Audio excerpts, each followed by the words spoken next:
সুজিত, আমাদেরকে জানাবেন যে যন্তর মন্তরের সবশেষ কি তথ্য রয়েছে আপনার কাছে? দেখুন, আপনাকে যেটা জানাচ্ছিলাম যে দিল্লিতে যে আন্দোলন, সেই আন্দোলন কিন্তু ইতিমধ্যেই দেশের বিভিন্ন প্রান্তে ছড়িয়ে পড়ছে।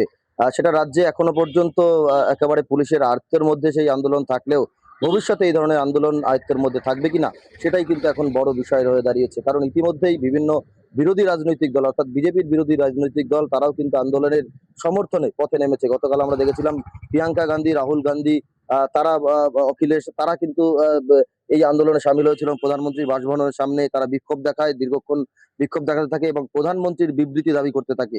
পরবর্তীতে তাদের আটক আটক করে নিয়ে যায় পুলিশ এবং তাদেরকে টানাহেঁচড়া করা হয় এবং মারধর করা হয় বলে অভিযোগ।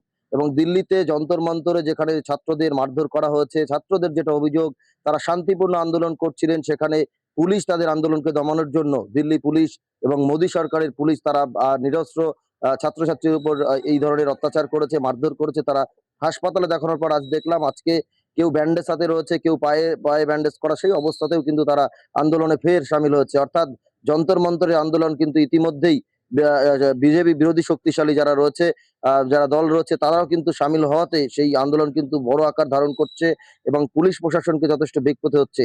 কিছুক্ষণ আগেই দেখলাম যে সেনার সেখানে নামানো রয়েছে এবং সেনাবাহিনী ইতিমধ্যে নজরদারিতে রয়েছে এবং এই আন্দোলন নিয়ে ইতিমধ্যেই যে দেশের বিভিন্ন প্রান্তে মিশ্র প্রতিক্রিয়াও তৈরি হয়েছে। দর্শক, দিল্লি থেকে আমাদের সঙ্গে সরাসরি যুক্ত ছিলেন সহকর্মী সুজিত দুয়ারী।